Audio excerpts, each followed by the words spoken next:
against Clockwork in the early game. Sure. If you get cogged or something, you can always lift him out. That is very true. So you look at the Clockwork, right? He's also playing many games with the controlling it, but eventually then bottom lane activates on a Bat Rider and allow Oracle to kind of poke in there. Some damage out onto the Bat Rider. You know, this is really nice for Forever right now. He gets a 1v1 against the PA, and he has Drow Aura. Yeah, that seems a little odd of a decision here by the Dire side to not. What was Warlock doing?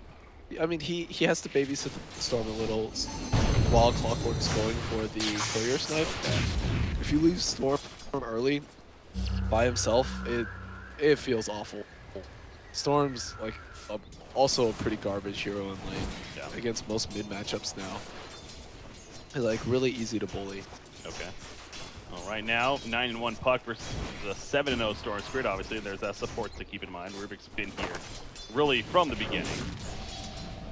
Warlock was there, is now at the top lane. And so Weaver, it's level 2 though, allows him obviously get the Squishy to go with that Gemini attack. A little more harassment himself, ideally get some last hits in there. Yeah. To be fair, Weaver is also a pretty crappy hero level 1. Yeah. So it's, and you have a PA with Poor Man Shield, so you know, it's okay. You can leave him alone for bottom lane. Ranger, of course, having essentially free farm down here. Oracle's doing a good job of zoning out the Bat Rider, it feels like. He's only 3-0 currently. He does have boots, though. Firefly's going to be coming up in a couple of seconds, but is this kind of expected? Bat Rider is going to struggle when it comes to CS, but I guess levels is going to do all right.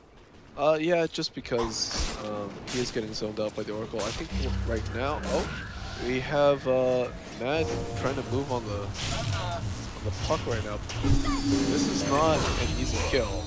Oh, meanwhile, first blood goes out at, that was the bottom lane, no, the top lane I want to say, and they also kill Clockwork, as that's a solo kill from Abed right there, and a lot of that had to do with Clockwork. She put the cogs out on the wrong puck. He went to trap the real puck, and he went for the illusion instead. You know, I don't even think that matters. No. I don't think there's anything he can really do to that lane. Like, he's got the big problem right now is that he has level 1 cogs, and I guess he can do that and burn his mana, and that's very cute. But like the big part about Clockwork that's scary is that he starts off with boots first, and if he has battery assault, he can just run at your supports with battery assault and kill you at level 1. And that's what he should be doing to this Oracle right now in conjunction with the Bat Rider. And you know, that's what makes him scary. But he doesn't have that right now. He's got cogs. So Dubu is not scared at all. He realizes, hey, this Clockwork's just hits level 2. But, you know, he can do whatever he wants right now. He doesn't have to be scared of this guy. There's that mana burn that we're talking about, and Abed's like, well, whatever. It's not the biggest deal. We'll pop a Clarity, actually. Clarity wins games from what I've heard. Pushing the backpacks there. Weaver, top lane. He's going to go toe-to-toe with Phantom Assassin and a Warlock, and then eventually he's the one with his own sentry down, so they can't see him currently. But he activates that ability. And speaking of Clockwork, back down here, looks like Fortune Zen initially roots him. The zap from Bulba, not going to be enough, though. And another Fortune Zen's coming in 3 seconds. He also does have that Bulba's Purifying Flames, but yeah, a little too far back, and wouldn't have enough mana to combo anyways. And now Clockwork's missed his window now. Both the supports have boots. He's under-leveled, just level 2. Both the other 2 supports are level 3. Yeah. Bulba's even got a wind lace now, so his early impact is it's gonna be hard for him. To figure out what he can really do here effectively in, well, middle lane. It's kind of hard up. It lifts up the Storm Spirit. Of not level 6 yet, so doesn't have that extra mobility. The Fortune Zen perfectly timed, and Abed credit for the last hit. That was honestly just execution on his finest there. Yeah, it's a nice smoke up by Bulba. Moves around, realizes, hey, there's nothing to stop this right now. Storm, he needs to kill the Storm because Wheel has committed a lot of resources to protecting his lane. Warlock started out there. Clockwork went over and tried to. Mason getting gone on, but he's just going to TP out. But yeah, Clockwork went over there and tried to burn some of Puck's mana, so there's a lot of resources invested in mid, and if you kill Storm at his most vulnerable state, despite those resources being committed to him, that's a big deal. Yeah, that's that level 5 especially. Again, he still is level 5, 4% hits actually both. Clockwork to Cogsdale.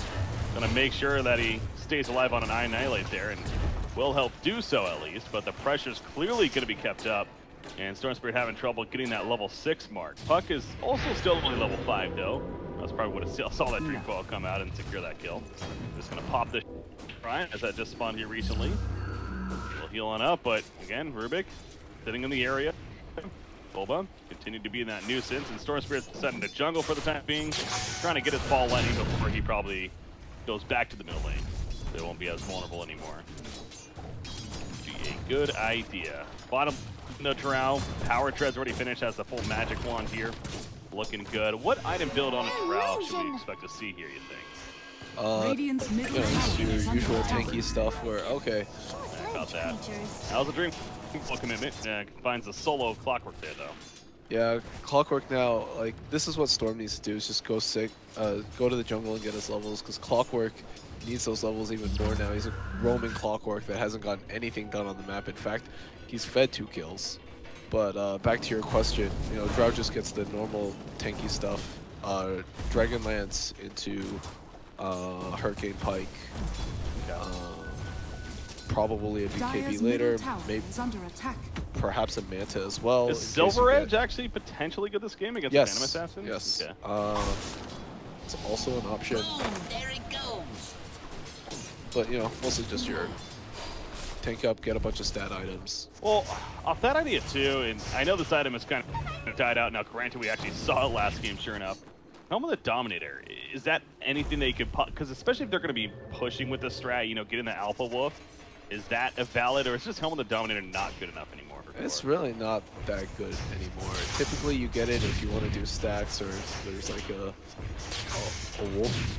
You know, you want a creep that's particularly value, but you know, the build up is just not as good as it was when it was like super broken anymore. Yeah. Probably not going to see it, but that item really just died off ever since the final nerf to it several patches ago. One was the hottest item when 7.0 first came out, though. That's dude, when that item first came out, it was so good. Everyone bought it, and everyone would just have a bunch of neutral creeps running around throwing lightnings at you and Satyr blasts. You saw like 2 or 3 a game on each side. Yeah, it's ridiculous. They're pure dead. He is. And Warlock gets picked off. I saw them up there. I went away for a second thinking like maybe have some time. No, they did not. Meanwhile, Puck's trying to find a solo kill, and he'll get it. Abed gets out as well. Clockwork could not do anything about it at that point. Batrider falls though. You know what makes Oracle especially good this game and more viable? Yes, it counters the Batrider to an extent, but they can get away with it because Warlock is an even shittier roaming hero. Fair. Yeah, he's all about getting that level 6, of course. Chaotic offering right there, but not the case, and he's staying away from upheaval too. Warlocks are interesting, I feel like, as far as their builds go. We'll see some Warlocks even max out upheaval from the beginning. Others, in this case, you know, just stay away from it. Just go and Fatal Bond the Shadow Word. Yeah, I mean, he's against a Weaver and a Puck who do not care about upheaval, so it's sort of whatever. Yeah, just a game right here. Batrider, top lane. Lasso is not leveled up, though. He is level 7, but doesn't, or hasn't put the point into it just yet. But look at this Puck here. Veil of Discord already finished onto Abed, and he obviously already has 4 kills to work with that, too. Yeah. Breaky, I would like you to click on the Warlock right now. Okay. Clarity. Minor, an Iron Brand. Yeah, it's not the most part. Abed ninjas the tower and gets away against 3 heroes in a creep wave. Yeah, this is a Warlock that feels like he has no place in the game. He cannot do anything. Oh, we got Storm getting gone on. Done. But not long enough. He's got a gust, yeah. Or the full end of this. Yeah. He's good. But yeah, Warlock, really just get him level 6, right? Like, you just need to somehow, maybe even farm with him. Just get him 6. Yeah, he's just going to do these stacks, or he's going to stack all these camps, hope Storm, you know, takes them, and then just sap the EXP with him. And see, Clockwork actually just bought the tome. I was going to, but you give that to Warlock, right? Like, well, Clockwork also needs levels, because at this point, until Batrider gets a blink or those drums, Clockwork is your ideal initiator. I guess. And Goffrick's so good, but yeah, these earlier on ganks, getting that hook shot, which actually he does get level 6 from it, so see what plays he can make with it. Yeah, it's just like these little things that snowball the game out of control for you. Clockwork skills Cogs to get the early courier kill. Doesn't get it. Yeah. Now he's got Cogs. And he doesn't move bottom. Can't really pressure Dubu. It's just like all these little things. Top lane, little things happening up here. Phantom Assassin dealing with this Dream Call. He basically just goes toe-to-toe with Abed, figuring he might as well get some damage out of. There's no way he was getting away from it anyway, so this Abed here, he's definitely living up to his name recently as being a very active and good mid player, and Blink Dagger is just about on the way here too. 1730 gold saved up. They're going to have no ways to deal with this. Oh, that's a hook shot miss, by the way. Honestly, that was probably a miss for the better, because he was doing that into a puck as well as a draw nearby. Yeah, he feels like he's got to do something right now, and now Forev's like he has like a fair amount. Look at him, he's just pressuring this Weaver, or he's pressuring the PA right now, despite being, you know, an off-lane Weaver. And again, that comes back to the fact that Derp had to sit mid and help the Storm because Clockwork was going for the courier snipe and didn't have battery assault. So, you know, all those things coming, like, stemming from that one failed attempt mid. Yeah, no, that's very true. The whole snowball effect is definitely kind of kicking in right here. As far as a negative way, unfortunately, it's going uphill, I guess, or something. I don't know. Anyways, you get the point. Phantom Assassin. I want to talk about his build for a second. He's actually going to be building into a Vanguard here. Why not? Why that over maybe like a Lads? Well, I understand why he went for the Ring of Health. He needed some way to sustain in lane against the constant harass of the Weaver. He had the Warlock there, but, you know, Warlock, you know, you don't have infinite mana. You need some sustain yourself. To some extent, you know, we have. Yeah, they're actually trying to kill this Rubik, but the false promise comes out, and now Clockwork's gonna end up dying because that Batrider. Excuse me. At least we'll be able to port out Gus. No, not gonna connect, and cooldown right there. So, but the false promise ends up spinning Rubik, and again the turn kill on a Clockwork. Well, but yeah, back to PA. Yeah, so he has to get the Ring of Health. He has the Stout Shield anyways. He also wants to not get bursted in fights, and it's only about 1,000 more gold for that survivability. You get a lot of value from Blightstone in terms of damage already. Shit, might as well go for it, right? Yeah, it's one of those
well, the Firefly stopped. And all of a sudden he runs right into the tree. Like he smacked into a brick wall there. Ended up getting killed as a result, so yeah. Didn't even have to use the coil at that point.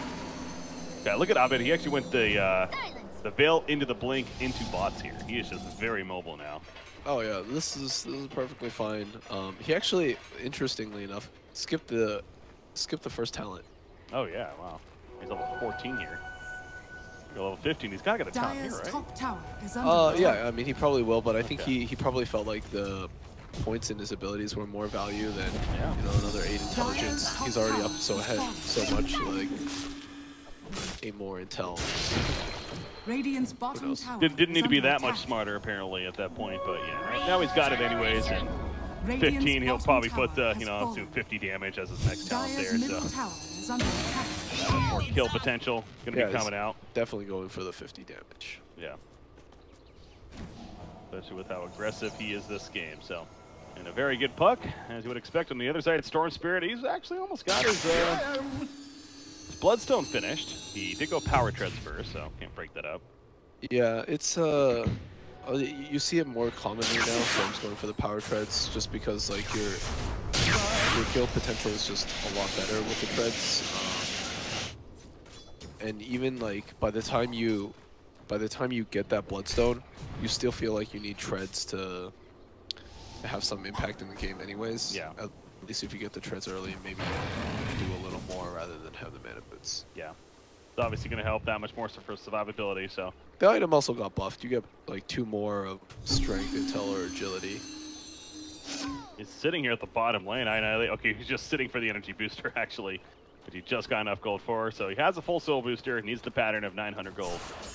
Then he'll have that Bloodstone online, and that's going to be so key here for Wheel, because it's one of those, as usual for a Bloodstone, but I think more importantly in this game, because of how it's looking, he needs to get kills with that, start adding up those charges. If he dies right away, or, you know, goes down to 8, it's just going to start falling. So that's going to be very key. This is also a slow Bloodstone. Ideally, you'd like it around like maybe 15 minutes, 14, 15 minutes. Blockwork, Blade Mill's being worked on by him. Still a ways to go, but level 9, so not too shabby here. Batrider with the drums first. We've been seeing a lot of that being picked up first, and the Blink's coming up next. But why do you think we've been seeing so much just drums first on Batriders? It buffs up your team, makes you tankier. Like you don't want to just blink in there and die. It's like a team-oriented item. Yeah. Shadowblade, Drow Ranger being worked on at least. We mentioned Silver Edge possibility. Oh,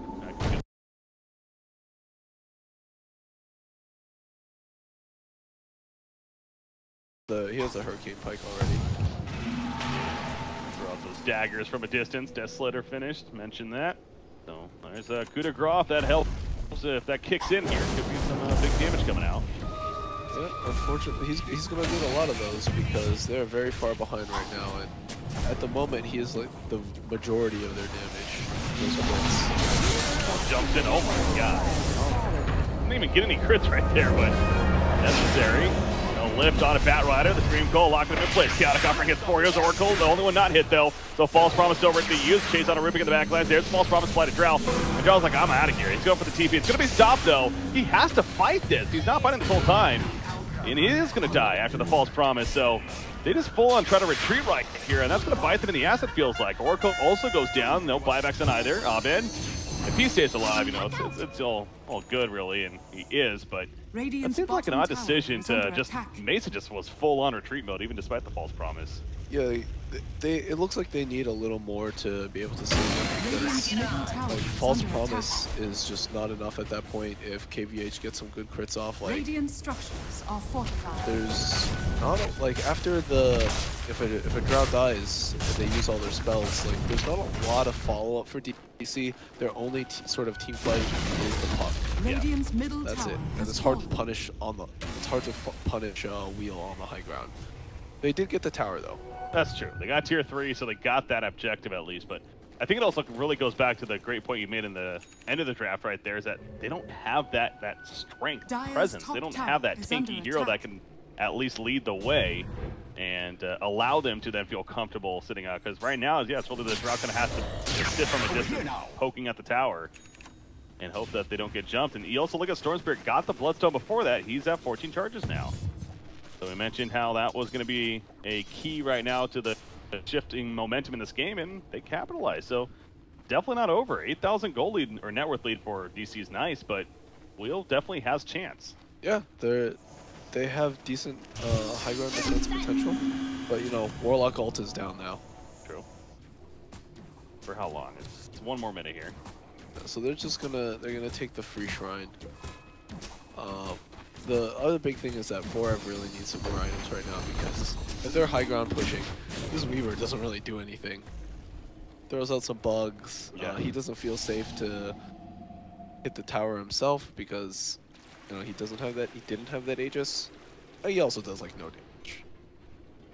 This almost feels like an Dire's top tower Axe is kind of attack. game for a Weaver. Like he's kind of that he's the offlane Weaver, obviously.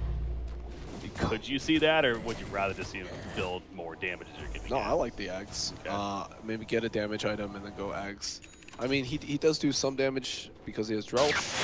Finally more now because he has that Diffusal. But it does seem like that they need more of that utility, because right now with him, Drought, and Puck, they're all, I guess Puck kind of brings that a little bit, but he's looking for kills himself. He's not looking to, you know, save teammates or help anyone out necessarily. Yeah, he's not going to be safe. Can't yield your team. That would be so broken if you could. I know a game that allowed that. It was one of the key differences that people would always talk about. Good old skills allowing that. Yeah, Han had its charms. Yes, it did. I miss SmackDown kills. That's one thing I really do miss, I'm not gonna lie. Good old taunts. To some extent, I do miss the Dagius Spam the G's raining from the skies, or yeah, just spam in general, yeah. Yep, it had its definitely had its good things. Anyway, this is annoying for an ILA. Bottom left down there. He's able to get out, but right on the cliff. Just running out of mana. Yeah, you're a mid-storm spirit and you're getting bullied by an offlane Weaver. Yeah. Not the best feeling in the world, but again, he has 14 charges on the Bloodstone, so positive there, and they're looking for a big jump. Drow would be a nice target. Oracle is nearby. A shot unfortunately misses right there. Dagger's gonna go off, will not necessarily connect, but he strikes in. They also catch the Oracle, phase edict up as making him immune to quite a bit of damage. Still, Storm Spirit also in the back line does catch the Drow, but the false promise applied to him and allowing him to escape. Oracle goes down, as does Warlock, so either side losing their main support. No chaotic offering coming out, of course. Get in there, Weaver. Oh, well, Abed wants to go in. He gets the kill on a clockwork, and now Annihilate is in a lot of trouble. Weaver, speaking of him, he runs right into the wall. He's got a Bloodstone deny. He's got no mana. Yeah, he will deny right there.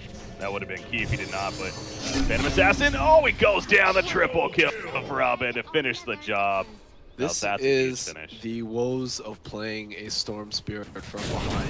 You spend all your mana to go on one target, you don't kill him, and then you're just a Storm Spirit sitting there with no mana. And it's just like a big sign on your head saying, kill me, I'm worth a lot of gold. Yep, he unfortunately had a tough time in that fight, as most did, and Abed finishes with a hat trick. And now he actually has a Lincoln's. Is going to be coming out. You know, by the way, he's level 20. No big deal. 10% spell amp as a result. Holy crap. He's like, Dire's he's top tower is so under far attack. ahead right now. Yeah. Storm's level 17, the closest in the game overall, yeah. So he's got that 3-level advantage plus. You know, even when Storm gets this Orchid, there's not too much he can do with it. He has to go on the Oracle every single time. It's the only hero that he can kill in a team fight, or else whoever else he gets Oracle or goes on is just going to get false promised, healed. That's about it. I don't know if, speaking of that Oracle right there, I don't know if that was him being preemptive, but he had Fate's Edict on him when he got lassoed up and pulled back, and that actually kept him alive a bit longer, because obviously he was immune to all that magic damage, especially from the fire. Or the Firefly. So if that was especially, very well played by Duba right there, and that is going to be a nice tool to have against all this magic presence. Yeah, how the fights need to go for Wheel is the Storm needs to jump and Orchid the Oracle, and then Bat needs to lasso probably the Dro. Okay. Try to coordinate that in the fights. Give yourself the best chance, but you do. I mean, ideally you would like to lasso like the puck or something, and then good luck. Yeah, and then KVH like just starts hitting the Dro. Yeah. Puck now, as we mentioned though, with that link, so does he even have a removal himself? He doesn't have like a 4-step yet, so couldn't even take that off at this point. He gets help from somebody else. What was I going to say though? Oh yeah, Ags coming out for Weaver. So sure enough, he is going to go that direction. The saving tool there. That's cheese. Allows Mason to high ground safely. Draw Ranger. Sure enough, poking in as we talked about. They don't really have that beefy presence in the front lines, but with the Aegis, feeling pretty comfortable. Silver Edge has been finished as well, so that has that break for the Phantom Assassin specifically. Dire's middle with that missed chance. Dire's middle gonna poke in right here. I would just poke in, finish the tower. Why not? Really that worried? Gus actually. There we go. Healed on up a little bit, but that's another tier 3 dead. They did get the range rack kill, remember. Actually, Clockwork Initiation will catch Puck, and that's a big kill coming out. He does have buyback, but without Puck pushing here, I don't know if you want to stay around for DC. Up it by himself. I can't even lasso the Puck anymore. He's got Lincolns, but regardless, he still dies. Wow, was that the Orchid? That kept him? Might have been a dagger to break the Lincolns. Yeah. And KVH does have a Abyssal Blade now. Oh, wow. That's not bad. With the Desolator, he actually is really becoming a massive threat now. Yeah, unfortunately, Mason just picked up that Talisman of Evasion, so he's going to need an MKB on top of that. Not even going for that right now. He's going for the AC, which makes sense. I mean, a lot of physical presence here, of course. Yeah, I mean, he also hasn't seen the Talisman yet. Once he sees that, he might switch it up. True. Is it that much priority? I mean, that is only going to be the Drow, to be fair. Does it really make a point like he needs that MKB? Well, Drow is like a pretty high priority target because you have to burst him down quickly. Just because he provides so much damage to the rest of his team. Yeah. You know, 5 ranged heroes, that Drow War is a big deal. Also, once the Drow dies and KVH can't get broken anymore by the Silver Edge, it gives him a lot more freedom to run around the team fight and do whatever he wants. What about a BKB for P? I'm trying to think that, like, again, it's one of those that's good against the Puck especially, but is that really going to stop damage necessarily? I think at this point, I wouldn't get it just because you just have to, at some point you have to rely on your team to be able to control the other members of DC, right? Mm-hmm. You actually have a fair amount of disable. Like every single person on this team has some team fight control. So you just have to hope that you get the better jump because your purpose in this game is to deal a whole bunch of damage. Yeah, get the coup de grace rocks, get somebody two-shotted and go from there, so. Radabatos picked up by Batrider actually, so a little bit more crowd control, especially against the likes of Puck. Like that Puck, yeah. So Hurricane Pike away from Drow, and Stormspirit goes right after Rubik in the backlands. False Promise going to be baited out on the alley. Street Cole meanwhile locking up PA. Back here, Abyssal Blade stun Puck. Actually, that's a dispatch rocket. Looks like Chaotic offering the upheaval in the midst of everyone though. Drow goes down. He's just going to bring him right back up. The Oracle heals on up. Everyone going to be still alive for DC. Meanwhile, Storm Spirit and Warlock are dead. Warlock, though, again, he did his job. But with Storm Spirit dead, he has a buyback. They may try to finish off the May the Racks now. And Drow's going right back in. He still has that cheese. In fact, no break. Oh, there's the break effect, I believe. You see the damage coming out onto the PA. In comes Storm Spirit, though, with the buyback. The Vortex on in Mason. Glimmer Cape and Steam Black also surviving with that. Storm Spirit, that's a dieback. Down goes Batrider. And that could all but do it here. PA just simply could not stick enough to his targets. Fate's Edict going to disarm him, actually. And they will finish the job. Just unfortunate initiation for real. Like I said, he has to jump the Oracle. I think he expected that the Batrider was going to jump the Oracle and he could go on the Rubik. Yeah. But it wasn't fast enough. It wasn't synced up. The coordination wasn't there. And so the moment that Ruben got jumped, Oracle immediately false promises. Doesn't die, and then at that point, like as a Storm Spirit, you've used all your mana to not kill a hero. What do you do? And you're you're mid.